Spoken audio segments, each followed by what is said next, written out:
Hello everyone, I am Kajal Nandive. Welcome back to double academy. मग आजच्या सेशनमध्ये करंट अफेअर म्हणजे चालू घडामोडी यावरचा अत्यंत महत्त्वाचा टॉपिक म्हणजे शिक्षण हक्क कायद्यात बदल करण्याबाबतची अधिसूचना रद्द या टॉपिकवर आज आपण चर्चा करणार आहोत. सो ते पाहण्याआधी आपली नवरात्री स्पेशल जी ऑफर आहे ते पाहणार आहोत. बघा, हे कोर्स आहेत आणि या कोर्सची मूळ किंमत ही आहे, ठीक आहे. आणि हे अगदी तुम्हाला ऑफरमध्ये अगदी कमीत कमी दरामध्ये तुम्हाला मिळत आहे. ऑफरमध्ये अगदी कमीत कमी दरामध्ये मिळत आहे. सो याचा पूर्णपणे तुम्ही बेनिफिट करून जरूर घ्यायचं आहे, ठीक आहे. चला, आता नक्की कोणता टॉपिक नक्की त्याच्यामध्ये काय आहे त्या सर्व गोष्टी पाहणार आहोत. बघा, शिक्षण हक्क कायद्यात बदल करण्याबाबतची अधिसूचना रद्द, ठीक आहे. विद्यार्थ्यांना मोफत आणि सक्तीच्या शिक्षणाचा अधिकार म्हणजेच RT प्रवेशाबाबत राज्य सरकारने फेब्रुवारी 2024 मध्ये काढलेली अधिसूचना मुंबई उच्च न्यायालयाने जुलै 2024 मध्ये रद्द केली.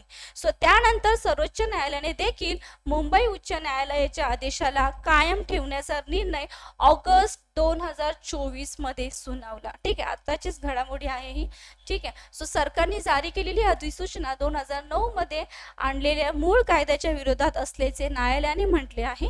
सो 1 किलोमीटरच्या आत विद्यार्थ्यांनी सरकारी किंवा अनुदानित शाळा बंधनकारक केल्या आणि त्या विद्यार्थ्याला खाजगी इंग्रजी माध्यमाच्या शाळेत शिक्षण घ्यायचं असेल तर त्यानं काय करायचं, तर विद्यार्थ्यांना शिक्षणासाठी त्यांच्या आवडीनुसार इंग्रजी शाळा की खाजगी शाळा किंवा सरकारी शाळा असे पर्याय उपलब्ध असायला हवे असे न्यायालयाने म्हटले आहे.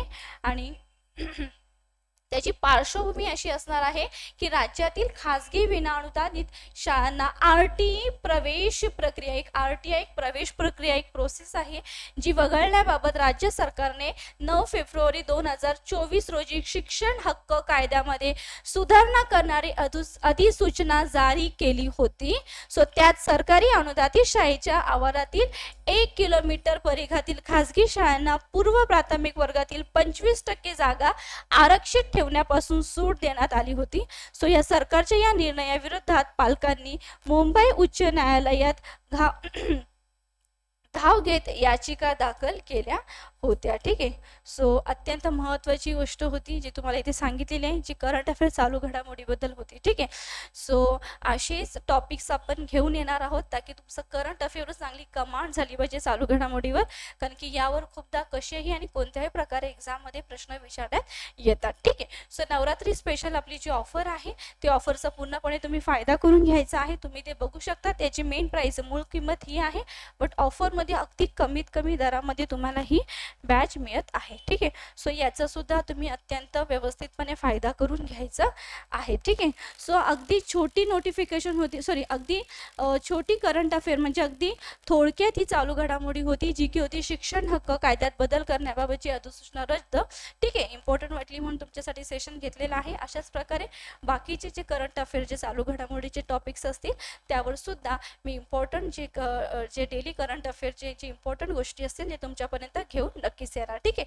चला, सो आता मी इथे थांबत आहे. भेटूया आपल्या नेक्स्ट लेक्चरला. तोपर्यंत सर्वांना bye bye. Have a great day. Thank you so much. Bye bye.